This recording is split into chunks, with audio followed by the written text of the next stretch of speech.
ஸ்லோகம் 133 படிக்கலாம். துச்சா நிர்வஜனீயாச்ச வாஸ்தவீஷேத்ய சௌத்ரிதாம் ஞேயா மாயா த்ரிபிர்போதைஹை ஸ்ரௌதயௌக்திக லௌகிகைஹை.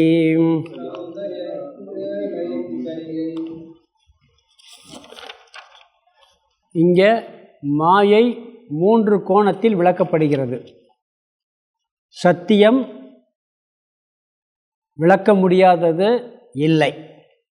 சத்தியம் என்பது சாதாரண உலக மக்களினுடைய அறியாமையில் இருப்பவர்களுடைய அடிப்படையில் இந்த மாயை உண்மையாக இருக்கிறது, அவர்களுடைய அறிவின் அடிப்படையில். யுக்திபூர்வமாக இந்த நித்திய அனித்திய வஸ்து விவேகமெல்லாம் பண்ணி ஆராய்ச்சி பண்ணி அனுபவத்தையும் நம்மளுடைய இதையும் எடுத்துக்கிட்டு ஆராய்ச்சி பண்ணுறவங்களுடைய மத்தியில் பார்த்தா அவங்க அறிவின்படி தற்காலிகமாக இருக்குது, விளக்க முடியாத ஒரு வஸ்துவாக இருக்குது. ஞானியினுடைய அடிப்படையில், சுருதியினுடைய அடிப்படையில், வேதாந்தத்தினுடைய அடிப்படையில் பார்த்தோம்னா, உபனிஷத் கருத்துக்களை மையமாக வச்சு ஆராய்ச்சி பண்ணால் உண்மையிலே மாயைங்கிறது இல்லவே இல்லை. இருக்கிறது அத்வைதம் சொல்கிறது காரணம் அதுதான். அத்வைதம்னா என்ன? 2 அற்றது, 2வதாக ஒன்றுமே இல்லை. இந்த அத்வைதத்துக்கும் இந்த ஏகம்ங்கிறதுக்கும் வித்தியாசம் இருக்குது.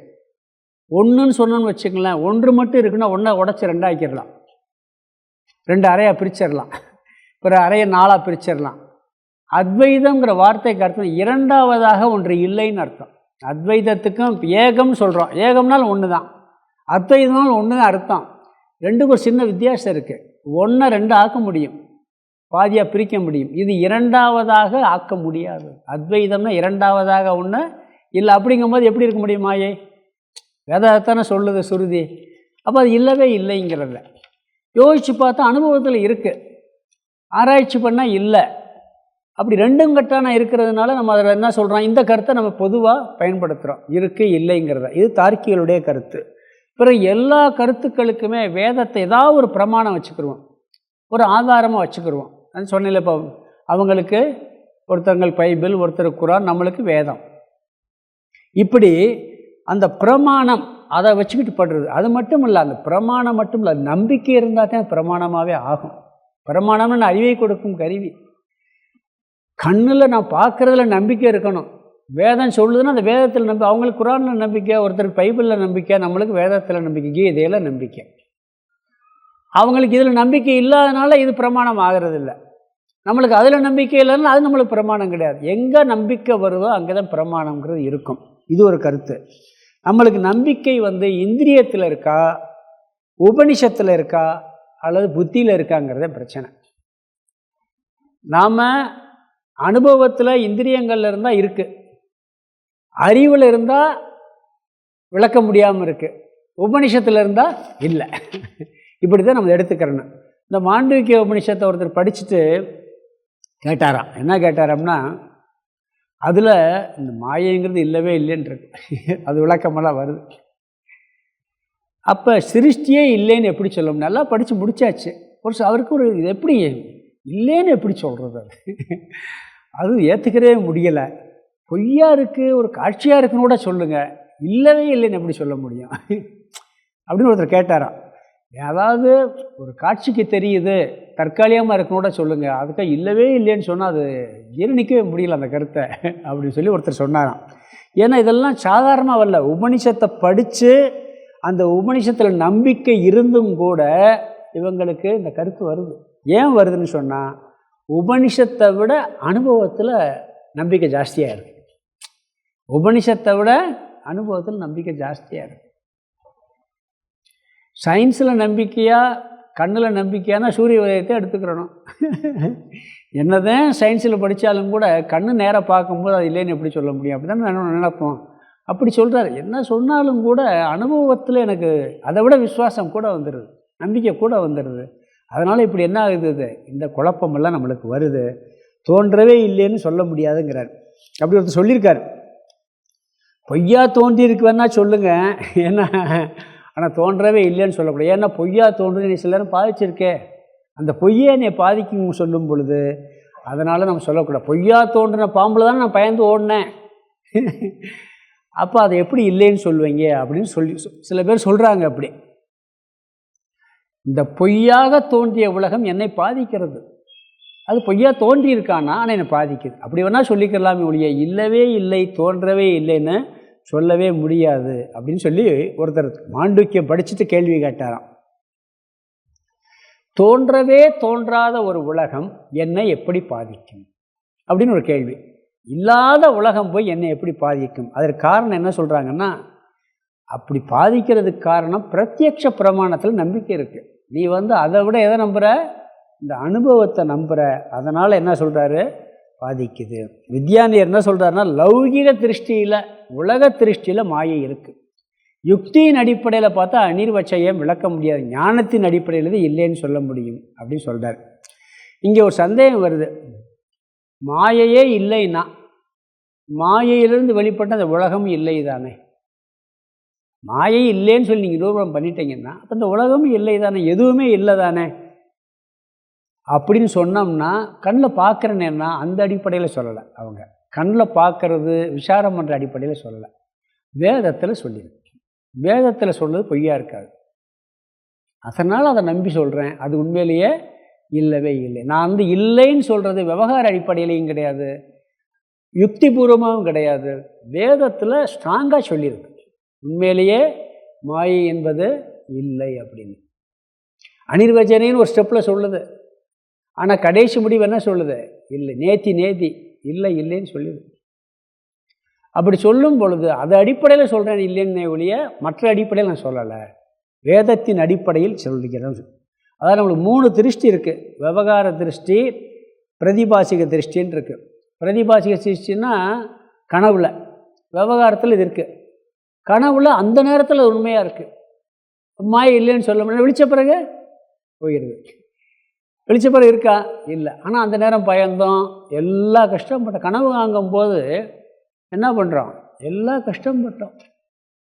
அது மட்டும் இல்லை, அந்த கனவு வெளியே வந்தவர் பொய்ன்னு தெரிஞ்சாலும் கூட அதை வச்சு என்ன இப்படி ஒரு கெட்ட கனவு வந்துருச்சு, எத்தனை நாள் பேசிக்கிட்டு இருக்கான். பொய்ன்னு தெரிஞ்ச பிறகு கூட இந்த கனவு உலகமே பொய்ன்னுக்கிட்டு இருக்கான். ஏன்னா கனவை போய்கிட்டு அதுக்கு இம்பார்ட்டன்ட் கொடுத்து அதுக்கு எவ்வளோ பண்ணிக்கிட்டு இருக்கும். பிராதிபாசிக சத்தியம்னு சொல்லுவாங்க, இது விவகார சத்தியம். இது ரெண்டுலேயும் பார்த்தா மாயை இருக்குது. பாரமார்த்திக திருஷ்டி, வேதத்தினுடைய திருஷ்டி, ஞானத்தினுடைய திருஷ்டி, உபனிஷத்தின் திருஷ்டியில் பார்த்தா மட்டும்தான் அது துச்சம், அது இல்லை. நம்ம அனுபவத்தை எப்பயுமே என்ன சொல்லுவோம்னு சொன்னால் விவகாரத்தில் இருக்குன்னு சொல்லுவோம், அது அனுபவத்தை இல்லைன்னு சொல்ல மாட்டோம். நான் சொல்கிற தோனி, தான் சொல்கிறக்கூடிய காரணம் எந்த அடிப்படையில் இல்லைன்னு சொல்கிறேங்கிறத நம்ம யோசிக்கணும். உடம்பும் பொய், இந்த உடம்பும் பொய், அனாத்மா. இந்த உலகமும் அனாத்மா.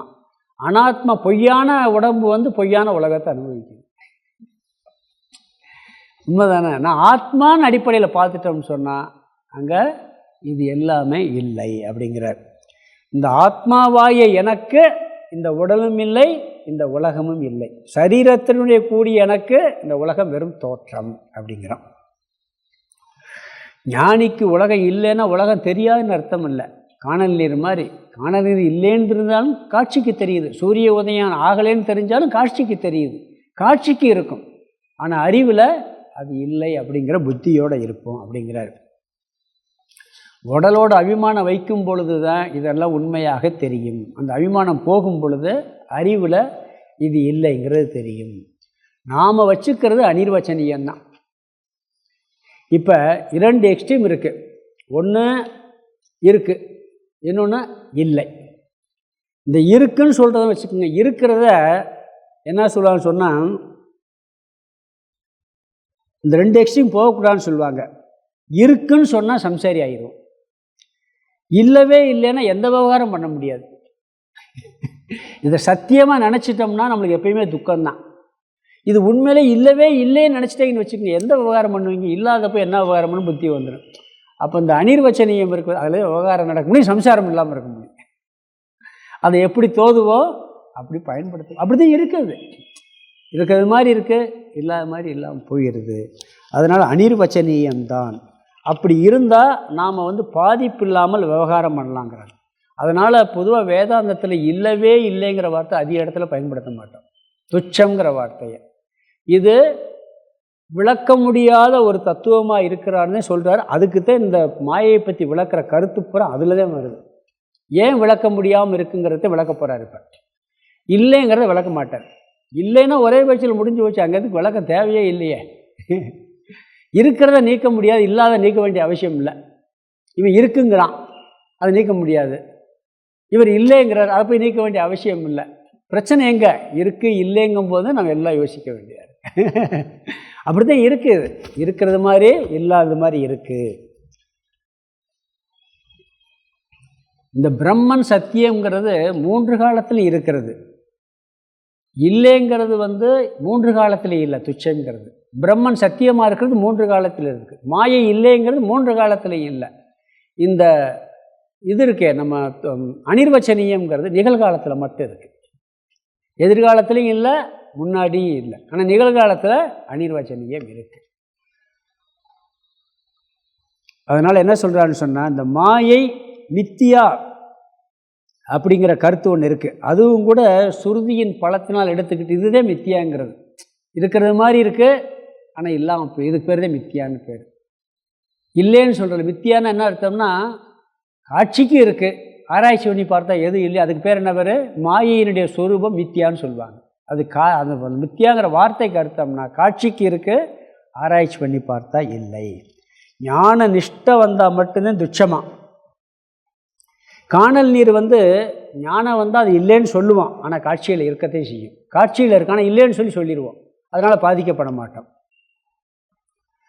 திருப்பி அது இருக்குன்னு ஒரு முக்கியத்துவம் கொடுத்துட்டோம்னா அனிர்வச்சனீயம். தண்ணி இருக்குன்னு சொல்லி ஆரம்பிச்சிங்கன்னு வச்சுக்கல, திருப்பி போனீங்கன்னா அங்கே அனிர்வச்சனீயம் ஆயிரும். அதனால் என்ன சொல்லணும்னா, தோற்றத்துக்கு ரொம்ப முக்கியத்துவம் கொடுக்கக்கூடாது. தோற்றமே இல்லைன்னு வந்தால் துச்சமாயிரும். தோற்றம் இருக்குது, ஆனால் ஆராய்ச்சி பண்ண இல்லைன்னு சொன்னால் மித்தியான்னு பேர். அதுதான் அனிர்வச்சனீயம்.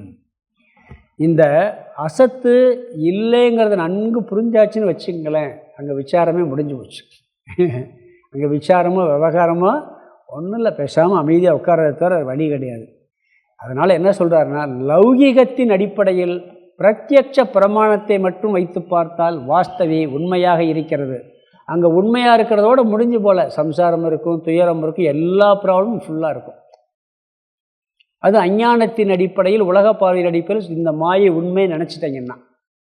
ரெண்டாவது, யுக்தியின் அடிப்படையில் அனிர்வச்சனீயம் அப்படின்னு பார்த்தீங்கன்னா சம்சாரத்தை நீக்க முடியும். அதாவது இருக்குது அப்புறம் போயிடும் அப்படிங்கிற புத்தி வந்துடும். இருக்கிற மாதிரி இருக்குது, இல்லாமல் போயிடும் அப்படிங்கணும். பிறகு சுருதியின் அடிப்படையில் பார்த்தா கிடையவே கிடையாது அப்படிங்கிற எண்ணம் வரும். நம்ம ஒரு விஷயத்தை யோசித்து பார்த்தோம்னா, அதாவது ஒரு காலத்தில் ரொம்ப துக்கப்பட்டிருப்போம். இப்போ யோசித்து பார்த்தேன்னு வேடிக்கையாக இருக்குது. இப்போ சின்ன வயசில் வாத்தியார் நம்மளை அடிச்சிருப்பாரா இல்லையா? எல்லோரும் அடி வாங்கியிருப்போம். அம்மா அடிச்சிருக்குமா இல்லையா? இன்றைக்கி அதை யோசிச்சு பாருங்கள், எதுக்கு அடி வாங்கணும்ட்டு சிரிப்புத்தே வரும். அன்னைக்கு அடிக்கும்போது அவங்களாம் அரக்கை மாதிரி பார்க்க தெரியும். இந்த வாத்தியார் இப்படி நம்மளை கொடுமைப்படுத்துகிறாரு அப்படி தானே பார்த்துருப்போம். எவ்வளோ அழுதுருப்போம், எவ்வளோ துக்கப்பட்டிருப்போம். இன்றைக்கி நினச்சி பார்த்தா, ஒரு வாத்தியார் என்ன பண்ணார், நான் 7th படிக்கும்போது இந்த மாங்காயெல்லாம் வைப்பாங்க பார்த்தீங்களா, சொல்கிறேன், மாங்காய் வைப்பாங்க, அந்த இதெல்லாம் தடவி வைப்பான். சின்ன வயசில் இன்டர்வல் டயத்தில் சாப்பிடுவாங்க எல்லோரும். அது கவர்மெண்ட் ஸ்கூலில். அப்போ சாப்பிட்டுக்கிட்டு இருந்தோம். நாங்கள்லாம் பையங்கள்லாம் சாப்பிட்டுக்கிட்டு இருந்தோம். ஒரு வாத்தியார் பேசிக்கிட்டு இருந்தார். அங்கே வந்தார். இங்கேருந்து சாப்பிட ஓங்கி வராரு அரைஞ்சார். இப்போ பார்த்தா சிரிப்பு வருது. ஏன்னு சொன்னால் அவருக்கு எச்சி ஊறி இருக்கு. அதை பார்த்துட்டு அவரால் சாப்பிட முடியலைங்க. அப்போ தெரியலை, இப்படி மாங்காய் சாப்பிட்றதுக்கு போய் வாத்தியார் அடிக்கிறாரு அப்படின்னு கோபமாக இருந்துச்சு. இப்போ நினச்சி பார்த்தோம்னா சிரிப்பு தான் நான் வரேன். அது இந்திரியத்தை பற்றி படிக்கிறேன். அந்த மாங்காய் ஸ்வீட் பார்த்தா கூட எச்சி ஊறாது. மாங்காயை நினச்சாலே எச்சி ஊற ஆரம்பிச்சிடும். அவருக்கு அப்போ இந்திரியம் அது அங்கே வேலை செஞ்சுருக்கு, அதனால நம்மளை அடிச்சிருக்காரு அப்படி நினச்சி ஒரு சிரிப்பு வருது. அம்மா அடித்ததெல்லாம் பார்த்தா அப்படித்தான் வரும். இப்போ நினச்சி பார்த்தா சிரிப்பாக இருக்கும். அப்போ ஒரு காலத்தில் துக்கமாக இருந்தது இன்றைக்கி எப்படி ஆகிப்போச்சு?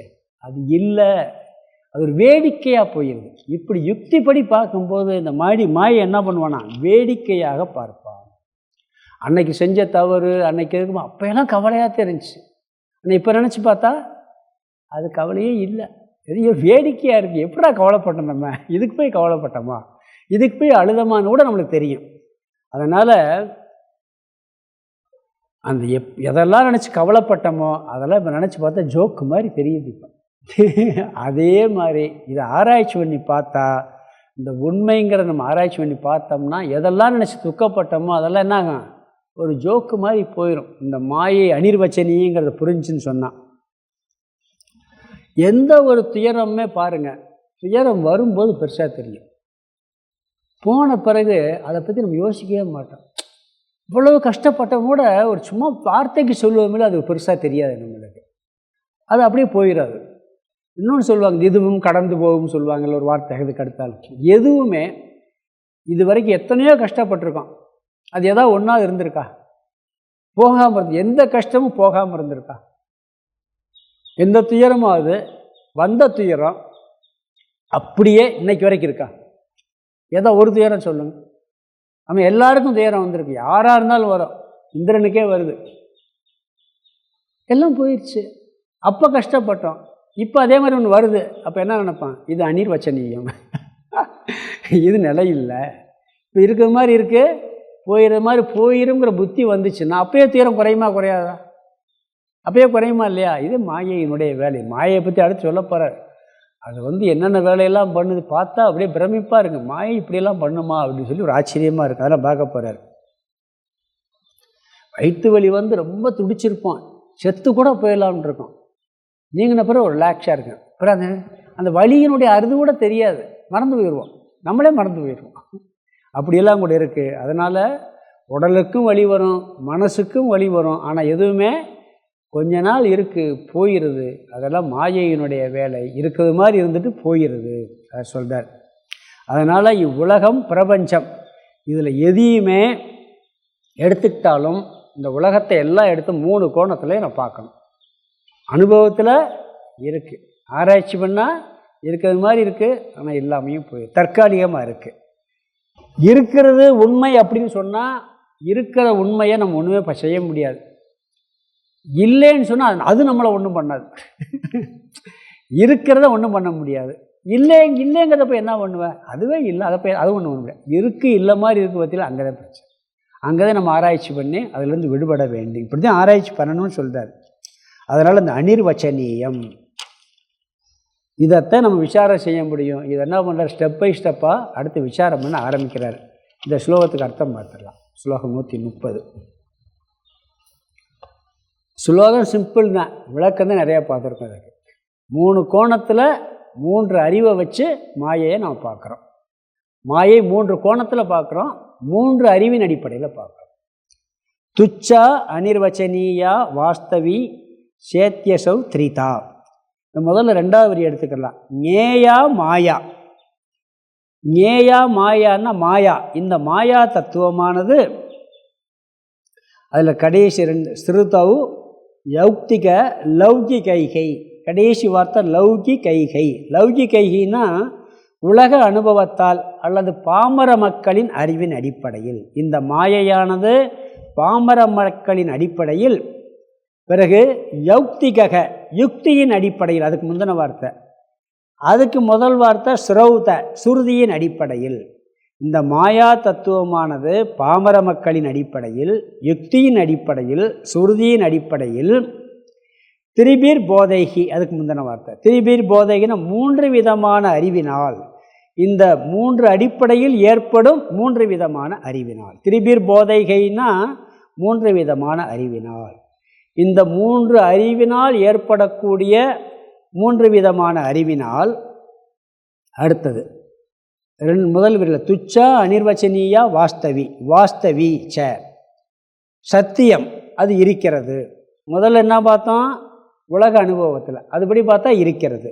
பிறகு அனிர்வச்சனீயா விளக்க முடியாததாகவும், அதாவது சத்தியன்றோ அசத்தியன்றோ விளக்க முடியாததாகவும். முதல் வார்த்தை துச்சா இல்லாததாகவும். பிறகு சேத் யசௌ த்ரிதா ச இதி அசௌ த்ரிதா. அசௌ த்ரிதா. அடுத்த வார்த்தை ஞேயான்னு இருக்கு, 2வது சேர்த்து சொல்லணும். அசௌ த்ரிதா ஞேயா. அதில் சா இதி அசௌ த்ரிதா ஞேயான்னு பிரிக்கணும். இதினா என்று. இப்படி 3 விதமான கோணத்தில் 3 விதமான அறிவினால்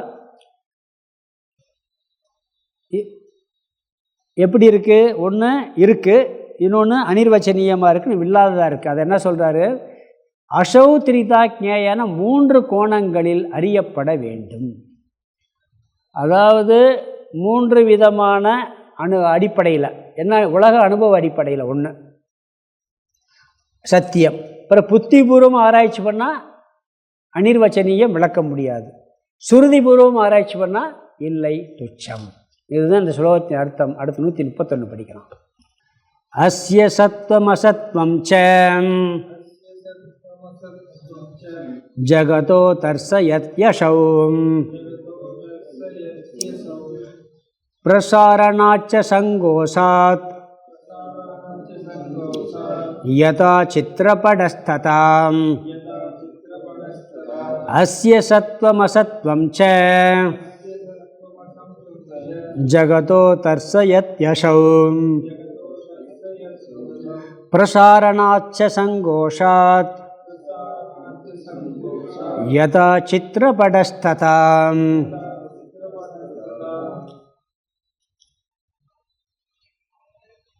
இந்த ஸ்லோகத்தில் அங்கே சத்து என்றும் சொல்ல முடியாது, அசத்து என்றும் சொல்ல முடியாதுன்னு சொன்னார்ல, அதுக்கு விளக்கம் இங்கே சொல்கிறார். சத்து அசத்து அப்படிங்கிறதுடைய விளக்கத்தை இந்த ஸ்லோகத்தில், அதுக்கு ஒரு சித்திர உதாரணத்தை இங்கே திருப்பி சொல்கிறார். இந்த அத்தியாயத்து பேர் என்ன பேர்? சித்திர தீப பிரகரணம். ஆரம்பத்தில் சித்திர உதாரணம், இந்த ஸ்லோகத்தில் ஒரு சித்திர உதாரணம் சொல்கிறார். அதாவது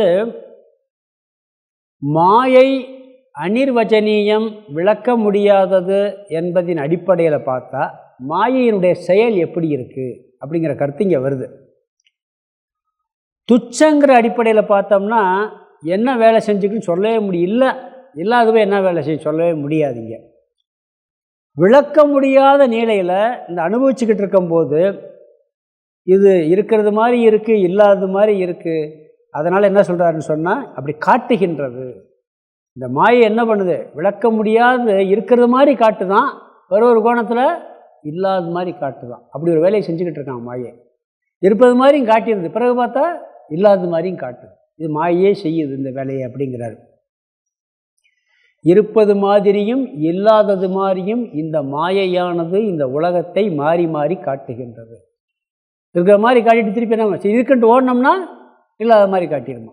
இப்படி ரெண்டையுமே செய்யுது அப்படிங்கிறார். அதாவது இருப்பை காட்டிக்கிட்டே இருக்கும், இல்லாத மாதிரி தெரிஞ்சுன்னு வச்சுக்க, திருப்பி வந்து இருப்பை காட்டிடும். இந்த அரசியல்வாதிகள் என்ன பண்ணுவாங்க தெரியுங்களா? அவங்க இருக்கிறாங்கன்னு தெரிஞ்சுக்கிட்டே இருக்கணும், அதுக்காக ஏதாவது ஒரு அறிக்கை விட்டுக்கிட்டே இருப்பாங்க. ஏன்னா இல்லாட்டி மறந்துடுவானா மக்கள். ஏதாவது ஒரு போராட்டம் மக்கள் மறந்துடுவாங்களே. இது ஒரு சொல்கிறாங்க, ஏதாவது ஒரு கட்சி இருக்குன்னா அந்த கட்சியில் என்ன பண்ணுவாங்கன்னா அந்த கட்சி இருக்குன்னு காமிச்சிக்கிட்டே இருக்கணும், இல்லாட்டி மக்கள் மறந்துடுவான். மறந்தவங்களே திருப்பி இருக்கிற மாதிரி கொஞ்ச நாள் ஆச்சு ஒன்றுமே இல்லைன்னு வச்சுங்க, அப்படி காமிக்கிறது. இது மாதிரி மாயை என்ன இல்லாத மாதிரி காமிச்சிக்கிட்டே திரும்பி இருக்கிற மாதிரி காமிச்சிடணும். இந்த டிவியில் விளம்பரம் பண்ணுறாங்க இதில் ஹார்லிக்ஸு, இந்த கோல்கேட்டு, அது இருக்கிறது எல்லாருக்கும் தெரியாதா? எல்லோரும் தெரியுமா தெரியாதா? எத்தனை வருஷமாக, ஒரு 50 வருஷமாக நம்மளும் பார்க்குறோம். 50 வருஷம் விளம்பரம் நிப்பாட்டியிருக்கானா? அப்படி ஒரு பொருள் இருக்குது நமக்கு தெரியுமா தெரியாதா? இவங்க கடையில் கேட்டு வாங்க மாட்டோமா? மறந்துடுவோம். அதனால் என்ன பண்ணுறான், அப்பப்போ இருக்குதுன்னு காமிச்சிக்கிட்டே இருப்பான். எந்த விளம்பரமாக நிப்பாட்டியிருக்காங்களா பாருங்கள், நிப்பாட்டே மறையான்னு சொன்னால் மறந்துடுவோம். இது என்ன பண்ணுது, நம்ம மறப்போம்னு போது என்ன பண்ணுது, இருக்க மாதிரி காட்டிடுமா, அப்புறம் இல்லாத மாதிரி காட்டுமா. இது ரெண்டையும் செய்யுது இந்த மாயின்னு சொல்லி அது சத்தாவும் காமிக்குது, அசத்தாவும் காமிக்கு. எப்படின்னு சொல்கிறார் இந்த உதாரணத்தோட. அஸ்ய ஜெகதக, இந்த உலகத்தினுடைய சத்துவம் இருப்பையும் இருக்கிறது என்பதையும் அசத்துவம் இல்லை என்பதையும் தர்சயதி அசவ், இந்த மாயையானது காட்டுகின்றது. இந்த உலகமானது இருக்கிறதுன்னு காமிக்கதா, பிறகு இல்லைங்கிறதையும் காமிக்கதா. அது எப்படின்னு சொல்ல போகிறாங்க. இருக்குன்னு நினச்சிக்கிட்டு இருக்கும்போது இல்லைன்னு காட்டி விட்டுருதான். நாம் ஒரு பொருளை வேணும்னு போவோம், நம்மளை விட்டு ஓடி போயிடும். சரி விலகி ஓடுவோம், வரும். இது பொதுவாக சொல்லுவாங்க, போனால் விலகுனா வருது, வந்தால் ஓடுது. பையனை விரும்பி நான் வேண்ட போனேன்னா அவன் ஓடுறான், நான் விரும்பி போனால் அவன் ஓடுறான். அவன் வந்தால் எனக்கு விருப்பம் இருக்காமல் இருக்குது, நான் ஓடுறேன். சொல்கிறோமா இல்லைங்களா? விரும்புனா விலகுது, விலகுனா விரும்புது அப்படின்னு சொல்லுவோம். அது மாதிரி பண்ணுதான்.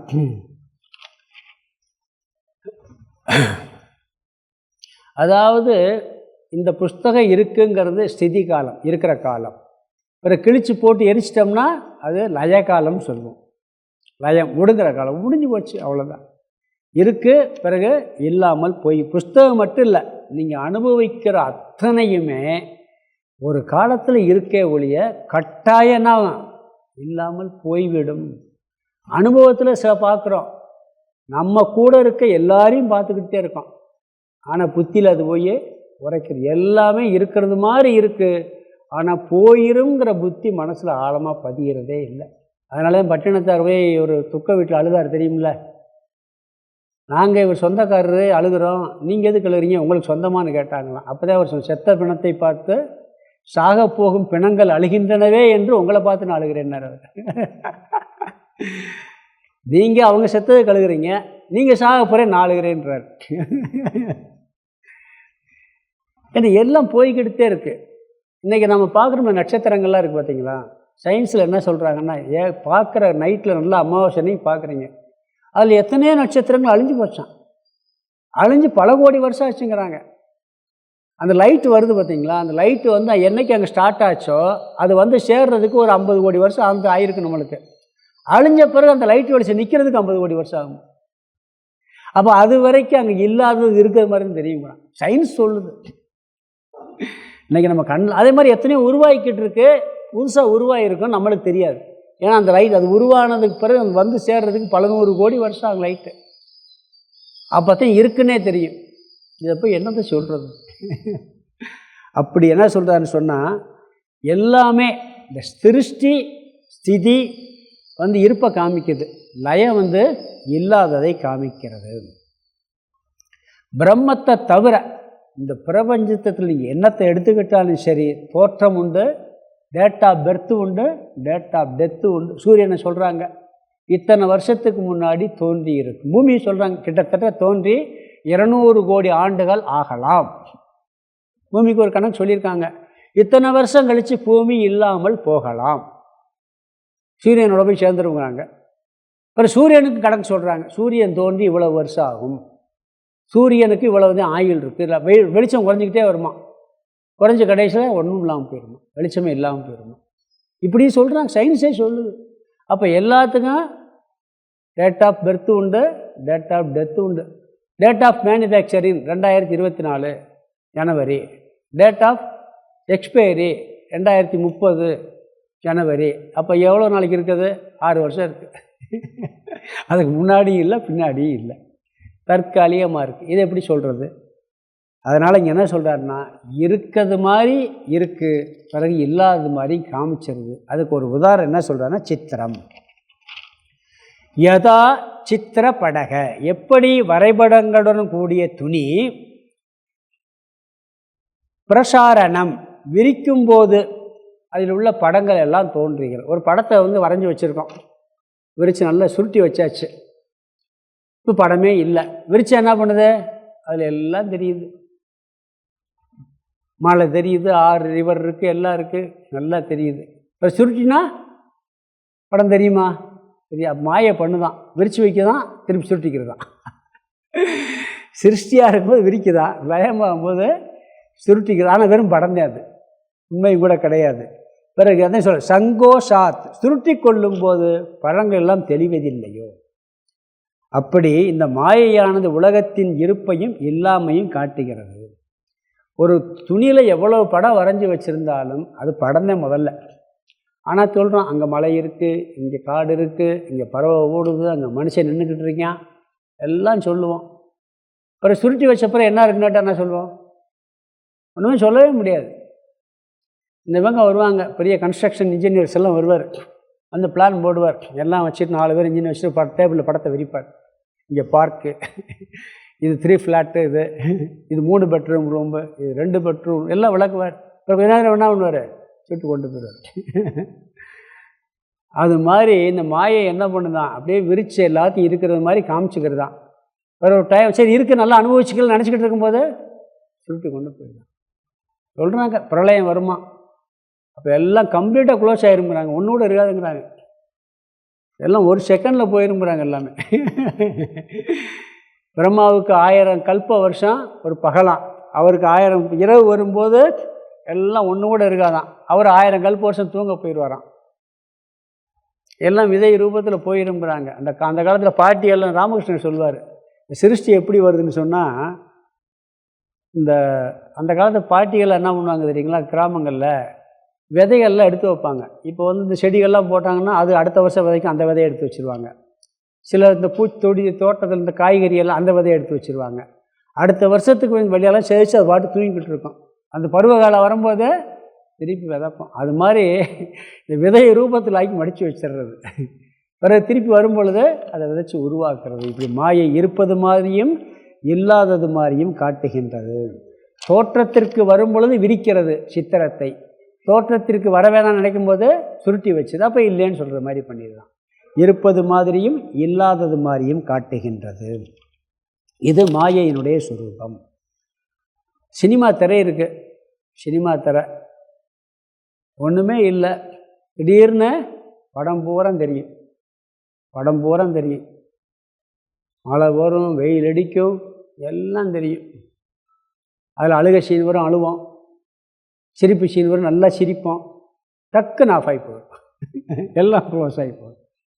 ஒரு மாதிரியாக இருக்குன்னா திடீர்னு நின்று போச்சு, கரண்ட் ஆஃப் ஆகிடுச்சா. நல்ல ஜோக் சீன் ரொம்ப ஒரு முக்கியமான சீன் வரும்போது ஆஃப் ஆச்சுன்னு வச்சுக்கோங்க, என்னங்க அடுப்பாயிரும் நம்மளுக்கு. தொடரும்னு போட்டுருவான் அப்போ இருக்க சீரியலில். நல்ல முக்கியமான சீன் வரும்போது என்ன பண்ணுவான், தொடரும்னு போட்டுருவான், க்ளோஸ் பண்ணிடுவான். அது மாதிரி இது அப்படி மாயை பண்ணிக்கிட்டு இருக்கு அப்படிங்கிறார். ஸ்லோகத்துக்கு அர்த்தம் பார்த்துடலாம். அஸ்ய சத்வம சத்வம் ச ஜகதோ தர்சயத் சவ். முதல் ரெண்டாவது வரியை பார்க்கலாம், உதாரணத்தை பார்த்துட்டு அது பார்க்கலாம். பிரசாரணாச்ச சங்கோஷாத் யதா சித்திர சித்திர படஸ்ததான் இருக்கு. சித்திர படக ததா, அதை பிரித்தோம்னா கடைசி வார்த்தை ரெண்டாவது, சித்திர படக ததா. சித்திர படகன்னா வரைபடங்களுடன் கூடிய துணியானது முதல் வார்த்தை. ரெண்டாவது பிரசாரணாச்ச, பிரசாரணாச்சன்னா விரிக்கும் போது, அந்த துணியை விரிக்கும் போது, சங்கோஷாத், சங்கோஷாத்னா சங்கோஷாத் ச, அந்த சாவை இங்கே சேர்த்துக்கணும். சுருட்டும் போதும், விரிக்கும் போதும் சுருட்டும் போதும், யதா ததா, ததான்னா அந்த கடைசி வார்த்தை, எப்படி படங்கள் எல்லாம் தோன்றுகின்றனவோ மறைகின்றனவோ அசேத்துக்கிறணும். ஒரு சித்திரத்தில் இருக்கக்கூடிய படத்துணி, வரைஞ்ச படத்துணியை விரிக்கும் போதும் சுருட்டும் போதும் எப்படி அப்படின்னு இருக்கு. எப்படின்னு என்ன அர்த்தம், விரிக்கும் போது தெரியுது, சுருட்டும் போது மறைஞ்சு போகுது, அப்படி. ததா அப்படி, யதா எப்படி, பிறகு அப்படி தோன்றுகின்றதோ. இந்த இங்கே பார்த்தீங்கன்னா சங்கோச்சாத் யதா எப்படி, சித்திரப்படஸ்ததா அப்படி. பிறகு முதல் வார்த்தை அஸ்ய ஜகதக, அஸ்ய ஜகதக, அஸ்யங்கிறது இங்கே இருக்குது, சத்வம் அசத்வம் ச ஜகதோன்னு இருக்கு. அஸ்ய ஜகதகன்னா இந்த உலகத்தினுடைய சத்வம் இருப்பையும் இருக்கிறது என்பதையும், அசத்துவம் சத்வம் அசத்வம் பிரிக்கணும். அசத்துவம்னா இல்லை என்பதையும், தர்சயத் அஷவ், தர்சயதி அஷவ், அஷவ்னா இந்த மாயையானது தர்சயதி காட்டுகின்றது. எப்படி ஒரு துணியில் வரைந்தப்பட்ட படத்தை விரிக்கும் பொழுது படம் தெரிகிறதோ, சுருட்டும் பொழுது படம் மறைகிறதோ, அதுபோது இந்த உலகத்தினுடைய இருப்பையும் இல்லாததையும் மாயையானது காட்டுகின்றது. இருக்கிற மாதிரி காட்டுது, வேறு சுருட்டி வச்சு இல்லாத மாதிரியும் காட்டுகிறது அப்படின்னு இதில் சொல்லியிருக்கிறாரு. அப்போ சத்து அசத்து ரெண்டையும் என்ன பண்ணுது, மாயை செய்யுது. இருக்குன்னு சொல்லுது, இல்லைன்னு சொல்லுது. ரெண்டும் எதிரெதிரே ஒன்று சேராது, எப்படி காமிக்கன்னு தெரியல, அதே அதிசயம் பார். அடுத்த வரியில் அடுத்த ஸ்லோகத்தில் வேற ஒரு கருத்து சொல்கிறாரு. இந்த மாயை எப்படி விளக்க முடியாதுங்கிறதுக்கு இங்கே சொன்ன கருத்து இருக்குன்னு சொல்ல முடியலை, இல்லைன்னு சொல்ல முடியல, ரெண்டையும் அது காமிக்குது. அடுத்ததில் வேற கருத்து வருது. ஸ்லோகம் 132 படிக்கலாம். அஸ்வதந்திராஹி மாயா ஸ்யாத் அப்ரதீதேர்விநாசிதிம் ஸ்வதந்திராபி ததைவ ஸ்யாத் அசங்கஸ்யான் யதா கிருதே. அஸ்வந்த்ராஹி மாயா ஸ்யாத் அப்ரதீதேர்விநாசிதிம் ஸ்வதந்திராபி ததைவ ஸ்யாத் அசங்கஸ்யான் யதா கிருதே. சென்ற ஸ்லோகத்தில் மாயை அனிர்வச்சனீயங்கிறதுக்கு இருக்குன்னு சொல்ல முடியாது, இல்லைன்னு சொல்ல முடியாது, இந்த ரெண்டு வேலையும் மாயை பண்ணிக்கிட்டு இருக்குன்னு சொன்னார். இங்கே என்ன சொல்கிறாருன்னா, மாயை சுதந்திரமாக இருக்கா, சுதந்திரமாக இல்லையா? அப்படின்னா ஒரு பக்கம் பார்த்தா சுதந்திரமாக இருக்கான், ஒரு பக்கம் பார்த்தா சுதந்திரம் இல்லாமல் இருக்கான். அதை இங்கே விளக்குறாரு. மாயை ஃப்ரீயாக இருக்குது, அது சுதந்திரமாக தன்னிச்சே இயங்குது அப்படின்னு சொல்லலாமான்னா சொல்ல முடியாது. சொல்ல முடியாத சொல்லலாம், தன்னிச்சே இயங்குது. ரெண்டுக்கும் இங்கே விளக்கம் சொல்கிறார். அது எப்படி அப்படின்னு சொல்கிறார். அதே பெருசு ரெண்டு ஆப்போசிட்டில் இருக்குது. அப்படி இருக்கும்போது இருக்க முடியாது. அது ஆச்சரியமாக இருக்குது. அதை இன்னும் விளக்க போகிறார். அடுத்த ஸ்லோகத்தில் வரும்பொழுது பார்த்தா அது செய்கிற காரியமெல்லாம் பார்த்தா பிரமிப்பாக இருக்கும். இந்த மாயையானது சுதந்திரமாக இருக்குது அல்லது சுதந்திரமாக இல்லை அப்படின்னு சொல்ல முடியாது. அதாவது சுதந்திரமாக இருக்கிறதுனா ஒன்றை சார்ந்து இல்லாமல் இருக்கிறது. எதையும் சாராமல் மாயை இருக்குன்னு சொல்லலாம்னா சொல்ல முடியாது. பிறகு சார்ந்து இருக்குன்னு சார்ந்து இருக்குன்னு சொல்ல முடியாது அப்படின்னு விளக்குறாரு. சுதந்திரமாக இருக்குன்னா என்ன அர்த்தம்?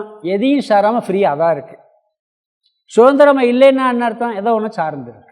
இது ரெண்டுமே மாயைக்கு இருக்குது. எந்த அடிப்படையில் சொல்கிறாரு? இது ஒரு குழப்பமாக இருக்கே அப்படின்னா, குழப்ப சொரூபம் தான் மாயை. தப்பிக்க முடியுமான்னு தப்பிக்க முடியும். எப்படின்னா குழப்பத்திலேருந்து நீக்கலாம்னா தோற்றுருவான்.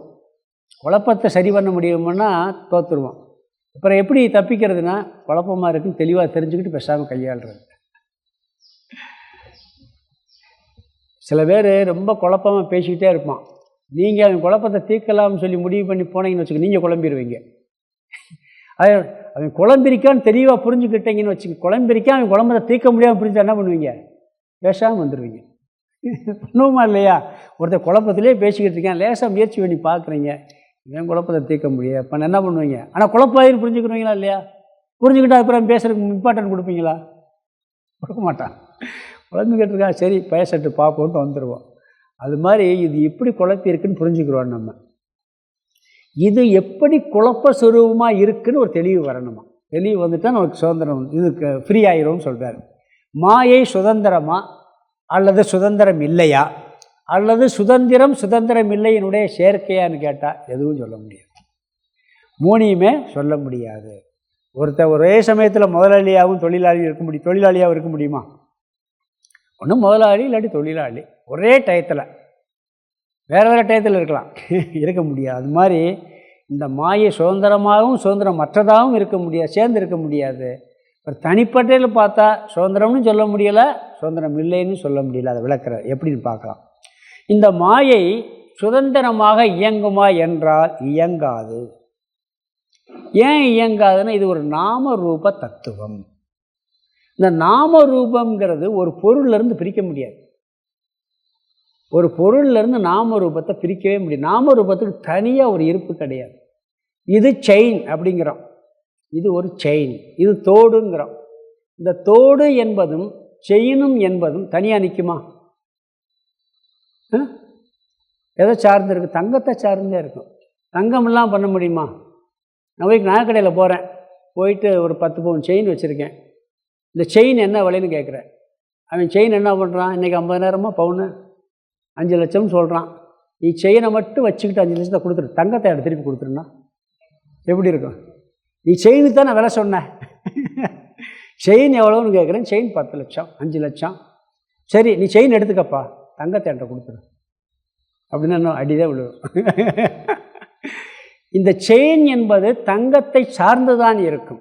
மாயை என்பது தனியாக இருக்காது, பிரம்மத்தை சார்ந்து தான் இருக்கும். தனியாக அது நாம ரூபம், வெறும் நாமம். இந்த தோற்றமே என்ன சொல்கிறாங்க? ஒரு நாமம் வந்திருக்கு, ஒரு ரூபம் வந்திருக்கு, ஒரு பேர், ஒரு வடிவம் வந்திருக்கு, வேறு ஒன்றும் கிடையாது. செயின், தோடு, மூக்குத்தியெல்லாம் என்னது? ஒரு நாமம் வந்திருக்கு, ஒரு ஷேப் வந்திருக்கு. பானை, களிமண் இருக்குது, பானைங்கிற ஒரு வடிவம் வந்திருக்கு, அதுக்கு ஒரு பேர் வந்திருக்கு. இது குட்டி பானை, இது பெரிய பானை, இது கொடை மாதிரி இருக்குது, இது அண்டா மாதிரி இருக்குது அப்படி சொல்கிறோம். ஒரு நாமம் வந்திருக்கு, ஒரு வடிவம் வந்திருக்கு. எப்பயுமே நாம ரூபம் ஒரு வஸ்துவை சார்ந்து இருக்கிற தனிப்பட்ட முறையில் இயங்காது. அப்போ அதுக்கு சுதந்திரம் கிடையாது, ஒன்றை சார்ந்து தான் இருக்கும். அது மாதிரி என்ன சொல்கிறாருன்னு சொன்னால், மாயை எப்பொழுதும் தனியாக நிற்காது, பிரம்மத்தை சார்ந்து தான் இருக்கும், சுயமாக இருக்காது. ஏன்னா மாயைக்கு ஒரு லட்சணம் நாமரூப வடிவமானது. நாமரூபம் ஒரு வஸ்துவை சார்ந்து தான் இருக்கும், அதுக்கு கிடையாது மாயா. இந்த மாயை என்பது அஸ்வதந்திரா ஹீஷ்யா, சுதந்திரமில்லாத தன்மையுடையதாக இருக்கிறது. காரணம் என்னென்னா, அப்ரதீதேகே வினாச்சிதிம், சித் இல்லாமல் சைதன்யம் இல்லாமல் அது விளங்காது. ஒருத்தர் நீங்கள் நல்லா யோசிச்சு பாருங்கள், சைதன்யம்னா என்ன? உணர்வு. புரியுதுங்க? இந்த உலகம் இருக்கா இல்லையா? இருக்குது. ஏன் இருக்குதுன்னு சொல்கிறோம்? நான் இருக்கிறதுனால இருக்குது. இந்த உணர்வு இருக்குது இல்லையே, நான் உணர்வோடு இருந்தால்தான் எனக்கு இந்த இருக்குது. என்கிட்ட உணர்வே இல்லை, நான் வந்து அன்கான்ஷியஸ் போயிடுறேன். இந்த உலகம் இருக்கா? உங்களுக்கு இல்லை, மற்றவங்களுக்கு இருக்குது. மற்றவங்களுக்கு ஏன் இருக்குது? உணர்வு இருக்கிறதுனால இருக்குது. அப்போ உணர்வை சார்ந்து தான் இருக்குன்னே சொல்ல முடியும். உணர்வு இருந்தால் தான் விளங்கு, உணர்வு இல்லைன்னா இது இருக்குன்னே சொல்ல முடியாது, விளங்காதுங்கிறார். அப்போ மாயை என்ற ஒரு தத்துவம் உணர்வுமயமான பிரம்மமான சைதன்ய ஸ்வரூபத்தை சார்ந்து தான் இருக்கே ஒழிய தனியாக இயங்க முடியாது. அதனால் அதை நம்ம என்ன சொல்கிறோம்? சுதந்திரமானதுன்னு சொல்ல முடியாது. சுதந்திரம் இல்லை, சார்ந்து இருப்பது தான் சொல்ல முடியும். சைதன்யம் இல்லாமல் மாயை என்ற தத்துவம் விளங்கவே விளங்காது. களிமண் இல்லாமல் பானை என்பதே இருக்காது. தங்கம் இல்லாமல் நகை என்பதே இருக்காது. நகை என்பது தங்கத்தை சார்ந்து தான் இருக்கும், பானை என்பது களிமண்ணை சார்ந்து தான் இருக்கும். பானைக்கும் தங்கத்தின் நகைக்கும் தனி சுதந்திரம் கிடையாது, தனியான ஒரு இருப்பு கிடையாது. அது மாதிரி இங்கே என்ன சொல்கிறான்னு சொன்னால், மாயை என்பது பிரம்மன் இல்லாமல் அதுக்கு இருப்பு இல்லை, அதுக்கு சுதந்திரம் என்பது இல்லை. யோகிகள், தர்க்க மதவாதிகள், சாங்கியர்கள் என்ன சொல்கிறாங்க தெரியுமா? பிரம்மன் ஒன்று இருக்குது, மாயைன்னு ஒன்று தனியாக இருக்குன்றாங்க. இதுக்கு எவ்வளோ முக்கியத்துவமோ அதே மாதிரி அதுக்கு முக்கியத்துவம் கொடுத்துருவாங்க. ரெண்டுமே சத்தியம்னு சொல்லக்கூடிய அவங்க. நம்ம வேதாந்திகள் தான் மாயைங்கிறது சார்ந்து இருக்கு, அது தோற்றமாக இருக்குன்னு சொல்லுவோம், தனியாக இருக்க முடியாதுன்னு சொல்லி. பொதுவாக நம்மளது மாயா தத்துவம் சொல்கிறோம்ல, சக்தியை வந்து மாயா தத்துவம், சிவனை வந்து பிரம்ம தத்துவம்னு சொல்லுவாங்க. ரெண்டு சேரும் பொழுது ஈஸ்வர தத்துவம் உருவாய் சிருஷ்டி உருவான்னு சொல்லுவாங்க. சிவபெருமான் சொல்லியிருக்கேன், ஞாபகம் இருக்கா? அதாவது இந்த ஒரு படம் அந்த காலத்தில் இப்போ போடுறதில்ல, சிவன் கீழே படுத்திருப்பார், காளி மேலே நடனம் ஆடுற மாதிரி ஒரு படம் வந்துடும், பார்த்துருக்கீங்களா? முன்னாடி அந்த சினிமா ஒரு காலண்டர்லாம் வரும் படத்தில், சிவன் கீழே படுத்திருப்பார், மேலே காளி நடனம் ஆடிக்கிட்டு இருக்கான். இந்த சிவபக்தர்களும் கோபம் வந்துருச்சு, ஏன்னா இது சிவன் மேலே போய் காளி ஆடுற மாதிரி போட்டிருக்காங்க, சிவன் அவமதிக்கிற மாதிரி இல்லையா? சித்மானந்தர் போய் கேட்டாங்களாம், இப்படியெல்லாம் படம் போடுறாங்க, இதெல்லாம் தப்பு இல்லையா அப்படின்னாங்களா. இவர் உடனே கேட்டாராம், சிவன் இல்லாத ஏதாவது ஒரு இடத்த சொல்லு, அங்கே போய் நான் காளி ஆட சொல்கிறேன்னாராம். அப்போ இருப்பதெல்லாம் அங்கே என்ன பிரம்ம தத்துவம்னு எல்லா இடத்துலையும் இருக்குது, அதில் மாயை தோன்றி இருக்குது. அது எங்கே போய் நிற்கும்? தனியாக நிற்கிறதுக்கு இடம் கிடையாது, சுதந்திரம் கிடையாது. இந்த பிரபஞ்சம் அனைத்துமே அந்த பிரம்ம தத்துவத்து, இந்த உடல் மனம் புத்தி எல்லாமே எனக்கு உணர்வு இருந்தால் மட்டுமே இருக்கு, எனக்கு உணர்வு இல்லை என்றால் எதுவும் எனக்கே இல்லை. உண்மையா இல்லையா? நல்லா யோசிச்சு பாருங்கள், புரியும். என்னுடைய உடம்பு மாயை, என்னுடைய மனம் மாயை, இதில் உணர்வு என்ற ஒன்று இல்லை என்றால் நானே இல்லை. உணர்வு எப்போ வெளிப்படுதோ, தூங்கும்போது நான் இருக்கேனா? ஆழ்ந்த உறக்கத்தில் இல்லை, இல்லை, உடம்பு இருக்கவே தெரியல, மனசு இருக்கவே தெரியல, எதுவுமே விளங்கலை. விழித்த உடனே அப்போ உணர்வு இருந்தால்தான் இந்த மாயையான நாமரூபம் விளங்குகின்றது. ஆகவே அதற்கு தனி சுதந்திரம் கிடையாது. இந்த உடம்பு விட்டு உணர்வு போயிடுச்சுன்னா என்னது? இதுக்கு பேர் கிடையாது, பாடி, அதுன்றுவோம், அவன்கிறது அதுன்றுவோம். அதை எப்போ எடுக்கிறீங்க? அந்த பாடியை எப்போ எடுப்பீங்கன்றுவோம். போயிடுதுல. அப்போ உணர்வை சார்ந்து சைதன்யமான பிரம்மத்தை சார்ந்து மட்டுமே மாயை இருக்க முடியுமே ஒழிய வேற இல்லாமல் இருக்கவே முடியாது அப்படிங்கிற கருத்து சொல்கிறார். சரி, பிறகு இல்லை அது சுதந்திரமாக இருக்குன்னு எப்படி சொல்லலாம்னா சொல்கிறார், ஸ்வதந்திரா அபிஷ்யாத், அது சுதந்திரமாகவும் இருக்கிறது. எப்படி? அசங்கஸ்ய அந்யதா கிருதக, அதாவது இந்த அசங்கமான சைதன்ய பிரம்மத்தை போய் ஏதோ வேலை பண்ணி மாற்றி போடுதான். ஏதோ வேறு விதமாக மாற்றி விட்டுருது. அதை போய் மாற்றுது, அந்த சக்தி அதுக்கு இருக்கா இல்லையா? அதாத்தானே செய்யுது. அதனால் அதுக்கு சுதந்திரம் இருக்குது அப்படிங்கிறார். இது வரைக்கும் தனியாக இயங்க முடியாது. பிறகு என்ன பண்ணுதான், எதை சார்ந்திருக்கு அதவே மாற்றி போடுதே. அதவே ஒரு மாத்திரை வேலை செஞ்சிருது. எப்படி மாற்றுதாம்னா, ஜீவனாக ஈஸ்வரனாக மாற்றுதான். ஜகத்தாக ஜீவனாக ஈஸ்வரனாக மாற்றி விடுகின்றது. மாயை இல்லாட்டி ஜெகத் ஜீவன் ஈஸ்வரன் கிடையாது. எவ்வளோ பெரிய தத்துவத்தை, ஒன்றுமே அசையாத ஒரு தத்துவத்தை போய் ஒரு ஜீவனை உருவாக்கி ஈஸ்வரனை உருவாக்கி உலகத்தை உருவாக்கி ஒரு பெரிய வேலையை செஞ்சிருது. அது சுதந்திரமாக இருக்கனாலையும் செய்யுதுங்கிறார். அது விளக்கத்தை அடுத்த கிளாஸில் பார்ப்போம். ஓம் பூர்ணமத பூர்ணமிதம் பூர்ணாத் பூர்ணமுதச்யதே பூர்ணஸ்ய பூர்ணமாதாய பூர்ணமேவாவசிஷ்யதே. ஓம் சாந்தி சாந்தி சாந்தி. ஹரி ஓம் ஆதிகுருநாத சுவாமிக்கு ஜெய்.